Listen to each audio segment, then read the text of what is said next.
हुआ क्या कि बाबर उधर से नई सेना लेके आता है अपनी, और बाबर सेना लेके बैठ जाता है। सांगा इधर से अपने, सांगा कहते हैं कि सांगा ने राजस्थान के सारे राजाओं को लेटर लिखे थे, और राजाओं को लेटर लिखे कहा कि भाई देख लो, बाबर उधर से तैयारी करके आया एक विदेशी आक्रमणकारी, और तुम मेरा साथ दो, मैं इसके खिलाफ लड़ाई करने जा रहा हूँ। सबने कहा कि हाँ हम भी तेरे साथ तैयार है, तुम अपने कर लड़ाई, हम आ जाएंगे तेरे साथ के अंदर। तो राजस्थान के सारे राजाओं ने अपनी सेना भेजी थी। कहते हैं उसने लेटर लिख के बुलवाया था सबको। तो लेटर लिख के बुलवाने को अपने राजस्थानी में एक टर्म बोलते हैं पाती परवन। तो कोई पूछे, पाती का मतलब लेटर, परवन मतलब भेजना। तो कोई पूछे कौन से राजा ने लेटर भेज के साथियों को सहायता के लिए बुलाया था, तो सांगा ने बुलवाया था। कौन से युद्ध से पहले, तो खानवा के युद्ध से पहले बुलवाया था उसने। इस व्यवस्था क्या बोलते हैं, तो इस व्यवस्था को पाती परवन कहते हैं। ये तो इधर से सांगा की तैयारी। उधर से बाबर अपने क्या बातें कर रहा है। बाबर को भी पता था शक्तिशाली शत्रु है। बाबर ने अपनी एकदम तैयारियां वरियां करने शुरू की। बाबर के पास में तोपें थी। भारत में सबसे पहले कोई तोपों का यूज करना शुरू करता है, कैनन्स, तो बाबर ही था। बारूद का प्रयोग बाबर ही करना शुरू करता है। उसके बाद तोपे वगैरह थे, उसने तोपे वगैरह अपनी लगवानी शुरू की। अपने सैनिक जो घायल हो गए थे उनको सही करवाना शुरू किया और अपनी तैयारियां करी। लेकिन भाई बाबर की सेना कम थी और सांगा की सेना थोड़ी ज्यादा थी। और सांगा ने बाबर को बयाना के युद्ध में हरा दिया था, इसलिए उसके जो सोल्जर थे उनका कॉन्फिडेंस बहुत लूज हो रखा था, बहुत गिरा हुआ कॉन्फिडेंस था। और उन दिनों में कई ज्योतिषियों ने और घोषणा की कि बाबर हार जाएगा। इसलिए सैनिकों को और सबको लगता था यार लफड़ा ही। अब कहते हैं कि महीना भर तक तैयारियां की दोनों ने। और अब जैसे बाबर ने कहा अब युद्ध करना है। जैसे खानवा का युद्ध ना 17 मार्च को हुआ था, याद रख लेना। इसकी तारीख याद रखना भाई, उसकी याद रहे नहीं रहे, उसके एक महीने बाद है लगभग 17 मार्च, एक महीना एक दिन। हालांकि वो जो मैंने किताब बताई वीर विनोद, श्यामल दास जी वाली किताब, वीर विनोद में तो इसकी तारीख ही 16 मार्च है। तो आपको कोई स्पेसिफिक पूछ ले कि वीर विनोद में खानवा युद्ध की क्या तारीख है, तब तो 16 मार्च बता देना। और अन्यथा यूं पूछे खानवा युद्ध कब हुआ था, तो 17 मार्च, 17 मार्च 1527 को हुआ था। और बाबर ने अपने सैनिक वैनिक तैयार किए, तोपे वोपे लगाई, और बाबर ने एक दिन अपने सैनिकों को भाषण दिया। और बाबर ने कहा भाई कल अपने लड़ाई करेंगे। और सैनिकों ने मना कर दिया। सैनिकों ने कहा नहीं भाई हम तो लड़ाई नहीं करेंगे। क्यों क्यों लड़ाई नहीं करोगे? उसने कहा क्यों नहीं करोगे? एक तो इसने थोड़े दिन पहले बयाना के युद्ध के अंदर अपने को भगा भगा के मारा, और फिर हमने सुना है ऐसा। मुसलमान राजाओं की गुप्तचर व्यवस्था बहुत अच्छी थी, स्पाई बहुत अच्छे हुआ करते, सारी न्यूज ला के देते थे। तो पता चला, उनका हमने सुना है कि एक तो सांगा की सेना वैसे ही बहुत बड़ी है, फिर सांगा के बारे में और सुना है कि इसने आज दिन तक जिससे भी लड़ाई की है उसको रौंद के रख दिया, बींद के रख दिया इसने। फिर हमने और सुना है कि इस आदमी के एक आंख नहीं है, एक पैर से ये लंगड़ा है, एक इसके हाथ नहीं है। अब जिसके हाथ नहीं, पैर नहीं, आंख नहीं, वो आदमी लड़ने के लिए आ रहा है, तो आदमी तो नहीं, डाकी है, भूत है, और उससे क्या लड़ेंगे यार, अपने को मारेगा। बाबर को लगा यार यदि सैनिक नहीं लड़े तो अपने तो प्रॉब्लम हो जाएगी, और अपने लड़ेंगे कैसे। तो बाबर ने कहते सैनिकों में जोश लाने के लिए बाबर ने और भाषण दिया। और बाबर ने कहा तुम्हें क्या लगता है, बाबर खुद के लिए लड़ना चाहता है? सैनिकों में से किसी ने कहा लगता है क्या, दिख ही रहा हो? उसने कहा नहीं। तुम्हें क्या लगता है, बाबर साम्राज्य विस्तार के लिए लड़ना चाहता है? सैनिकों ने कहा हाँ। बाबर ने कहा नहीं, तुम गलत फहमी में हो। बाबर ने खुद के लिए लड़ना चाहता है ना साम्राज्य विस्तार के लिए लड़ना चाहता है। बाबर इस्लाम की इबादत करने के लिए लड़ना चाहता है, मजहब के लिए लड़ना चाहता है। अल्लाह ताला ने फरमाया है कि धरती के इस छोर से लेकर उस छोर तक, मैदान, पहाड़, नदी और मरुस्थलों में इस्लाम का झंडा फहराया जाए। मैं कल धर्म की लड़ाई करूंगा, मजहब की लड़ाई करूंगा, मैं जिहाद करूंगा। जो मुस्लिम राजा युद्ध के लिए लड़ते थे उनको बोलते थे जिहाद। मैं कल जिहाद करूंगा, और आप में से जो कोई मेरे साथ लड़ना चाहता है वो आ जाए, यदि नहीं लड़ना चाहता तो चला जाए। कोई भी नहीं आएगा तो कल बाबर अकेला लड़ेगा, और यदि मैं जीत गया तो मैं गाजी बन जाऊंगा। वे योद्धा जो बिना पैसे के धर्म के लिए लड़ते थे उनको बोलते थे गाजी। और यदि मैं मर गया तो मैं शहीद कहलाऊंगा, और जन्नत में बेहतर हुरे मेरा इंतजार करेगी। उस प्रकार के उसने जन्नत के सपने दिखाए, उस डायलॉग दिए उस प्रकार। अब आपकी इच्छा है, आना चाहो तो आ जाना, नहीं आओ तो मत आना। अब थोड़ा मजहब का, इस्लाम का, जन्नत की ऐसी बातें की, थोड़ा सैनिकों के अंदर यूं जोश है। पर फिर भी सैनिकों में कोई एक इंटेलिजेंट था, और उसने कहा साहब रुको एक बात, बातें तो बड़ी बड़ी करते हो कि इस्लाम की सेवा करनी है, अल्लाह की बात माननी है, जिहाद करना है, गाजी बनना है, लेकिन सुबह शाम दोनों टाइम तो दारू पीते रहते हो। इस्लाम में तो अल्लाह ताला ये भी फरमाते हैं कि शराब पीना हराम है। और बाबर भाई एक एक नंबर का दारूड़ी आदमी था। आप उसकी बाबरनामा पढ़ लो तो पेज पेज पर दारू दारू है, हर जगह। मतलब माँ सुबह उठा और शरीर टूट रहा था और मैंने शराब पी, दोपहर का खाना खाने के लिए बैठा, कोई रिश्तेदार आ गए थे उनके लिए फिर शराब पीनी पड़ी, शाम को मौसम ही थोड़ा ठंडा था, नजाकत देख के शराब पीनी पड़ी। हर जगह वो दारू की बातें करता है, दारूड़ी है, सारे दिन तो दारू पीता रहता है, और तू अब इस्लाम की बातें सिखाएगा। और बाबर को लगा कि यार ये बात तो गलत हो गई। बाबर के हाथ में उस टाइम पैक लिया हुआ ही था, ऐसा डायलॉग तो आदमी पैक लेने के बाद ही दे सकता है, और बाबर ने वो पैक फेंक दिया। और बाबर ने कहा, बाबर कसम खाता है कि आज के बाद शराब के हाथ नहीं लगाएगा। लोग उनका वो जो अंदर पड़ी पेटियां, वो बाबर ने कहा सब फेंक दो, और सारी पेटियां वेटियां उसने फेंकवा दी। इतने में एक फौजी और खड़ा, और उसने कहा कि कुरान ये भी कहती है कि कोई भी मुस्लिम राजा किसी मुस्लिम व्यापारी से टैक्स नहीं लेगा, किसी मर्चेंट से टैक्स नहीं लिया जाएगा, और तुम एक टैक्स लेते हो। बाबर एक टैक्स लेता था, तमगा। ये क्या है? बाबर ने कहा कि बाबर प्रतिज्ञा करता है, रेजुलेशन लेता है कि आज के बाद किसी भी मुस्लिम ट्रेडर से तमगा टैक्स नहीं लिया जाएगा। अब बताओ, अब भाई सैनिक तैयार, नारे लगवा दिए अल्लाहू अकबर के, सैनिक सारे तैयार हो गए।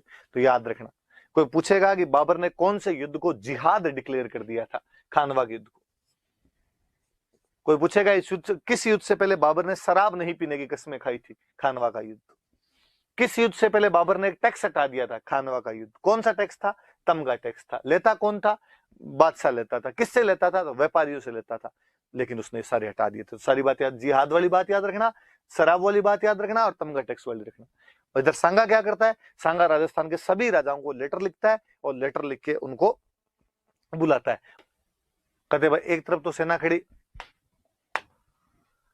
सांगा की, इधर तो मान लो, और इधर सेना खड़ी बाबर की। सांगा की सेना थोड़ी ज्यादा, बाबर की सेना थोड़ी कम,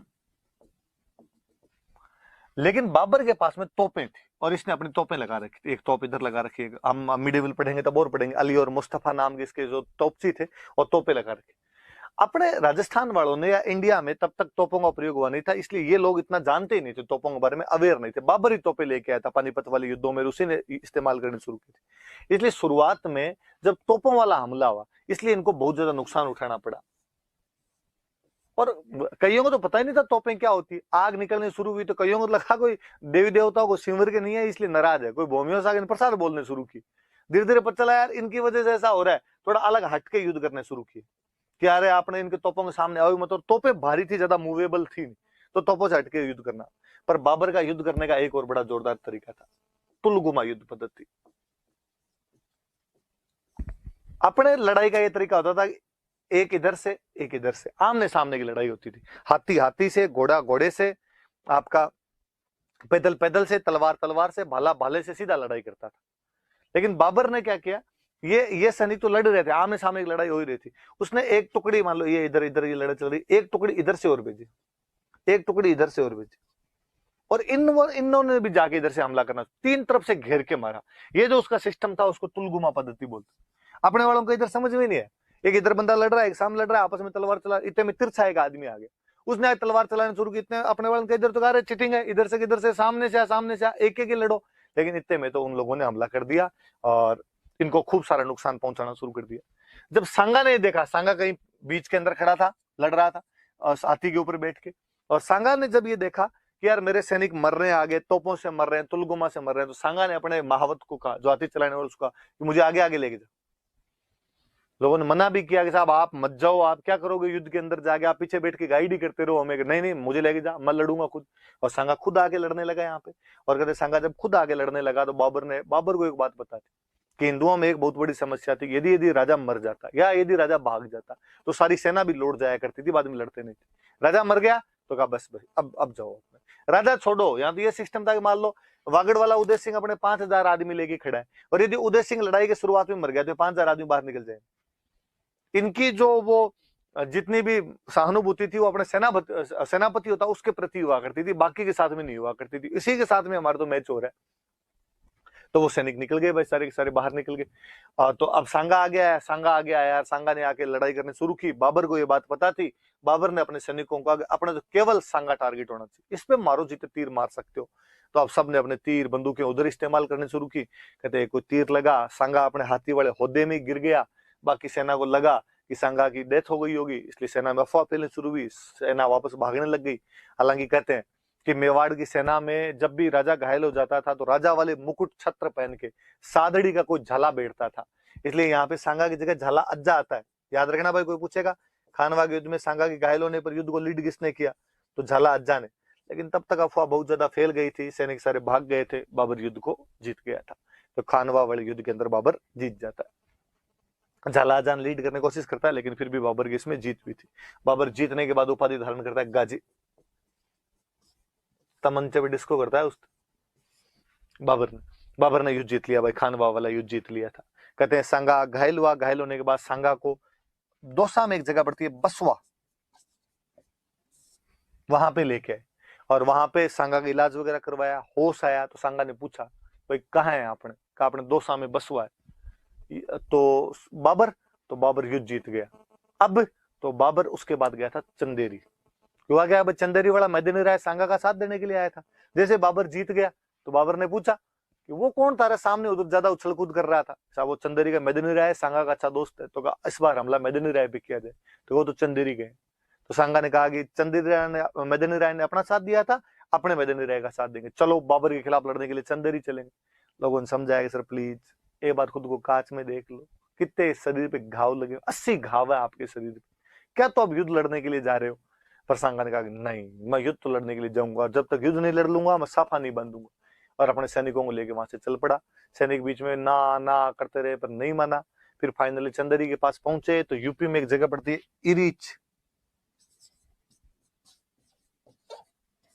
यूपी में एक जगह है, वहां पे खाना खाने के लिए बैठे। साथियों को जब लगा कि खुद तो मरेगा, अपने को और मरवाएगा, उन्होंने सांगा खाने में जहर मिलवा दिया। जहर की वजह से सांगा को उल्टियां वगैरह हुई। थोड़ा सा आगे और बढ़े, आगे यूपी में एक गांव और पड़ता था कालपी, यहाँ पे सांगा की डेथ हो गई। वापस ले गए डेड बॉडी। अपने भीलवाड़ा में एक जगह पड़ती है मंडलगढ़, यहाँ पे सांगा की छतरी है। तो ये 4 जगह याद रखना भाई कि सांगा का इलाज कहाँ पे किया गया, बसवा। सांगा को जहर कहाँ पे दिया गया, इरीच। सांगा की मृत्यु कहाँ पे हुई, कालपी। सांगा की छतरी या सैनिटप उसकी कहाँ पे है, तो उसकी मंडलगढ़।